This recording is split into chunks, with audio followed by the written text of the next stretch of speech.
A third city-state was officially created in 1982. That city-state is called the District of Columbia and is located on 10 square miles of land in the heart of Washington.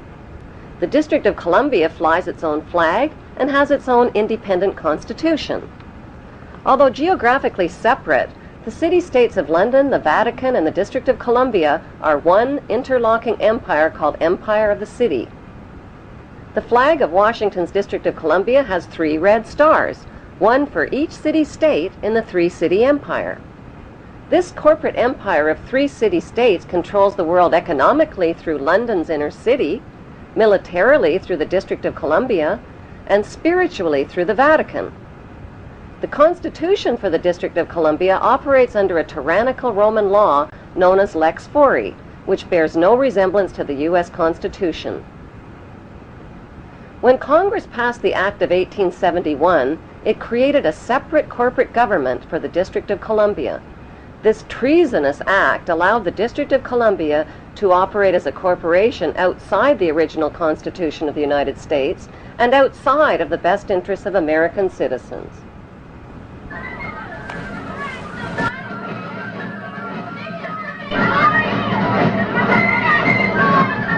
A sobering study of the signed treaties and charters between Britain and the United States exposes a shocking truth. The United States has always been, and still is, a British Crown colony. King James I was famous not for just changing the Bible into the King James Version, but for signing the first Charter of Virginia in 1606. That charter granted America's British forefathers a license to settle and colonize America. The charter also guaranteed that future kings and queens of England would have sovereign authority over all the citizens and colonized land in America stolen from the Indians. After America declared its independence from Great Britain, the Treaty of 1783 was signed. That treaty specifically identifies the King of England as the Prince of the United States and contradicts the belief that America won the War of Independence. Although King George III of England gave up most of his claims over his American colonies, he kept his right to continue receiving payment for his business venture of colonizing America. If America had really won the War of Independence, they would never have agreed to pay debts and reparations to the King of England. When Congress passed the 13th Amendment to the Constitution, the U.S. President was made subservient to the King of England. The 13th Amendment is called the Title of Nobility Amendment and forbids U.S. presidents and their officials from using royal titles like king or prince or baron. For some mysterious reason, the 13th Amendment, which was ratified in 1810, no longer appears on current copies of the Constitution. America's blood-soaked War of Independence against the British bankrupted America and turned its citizens into permanent debt slaves of the king. In the War of 1812, the British torched and burned to the ground the White House and all U.S. government buildings and destroyed ratification records of the U.S. Constitution.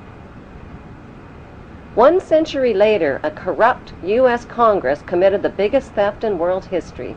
They passed Paul Warburg's Federal Reserve Act in 1913, handing over America's gold and silver reserves and total control of America's economy to the Rothschild banksters.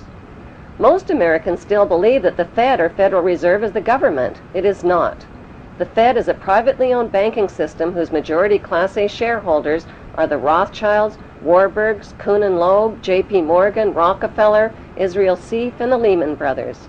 This private banking cartel is the Fed and is never audited and never pays taxes. They print and design America's money, which displays their symbols of an Egyptian pyramid, a Masonic all-seeing eye, and the words, "In God We Trust." Who exactly is the God they trust? They also collect American taxpayers' money through the IRS. Then they loan it back again with interest to pay for roads, bridges, and other public works.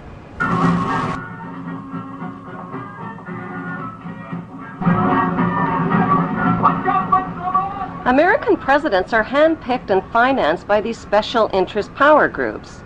Like George W. Bush, John Forbes Kerry, whose initials are JFK, is a member of Yale University's Skull and Bones Brotherhood. The Forbes part of John Kerry's name identifies his descendancy from Captain Robert Bennett Forbes, who was a drug runner for the Rothschilds' opium drug trade with China in the 1800s. Most U.S. citizens believe that the United States is a country and that the President is the most powerful man on earth. The United States is not a country. It is a corporation, and the President is President of the Corporation of the United States. He and his elected officials work for the corporation, not for the American people. Since the United States is a corporation, who owns the corporation of the United States? Like Canada and Australia, whose leaders are prime ministers of the Queen, and whose land is called Crown Land, the United States is just another Crown colony.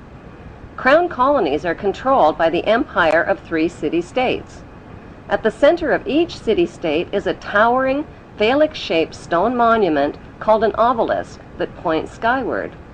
In D.C. city-state, the obelisk, known as the Washington Monument, was dedicated to Freemason George Washington by the Freemason Grand Lodge of the District of Columbia.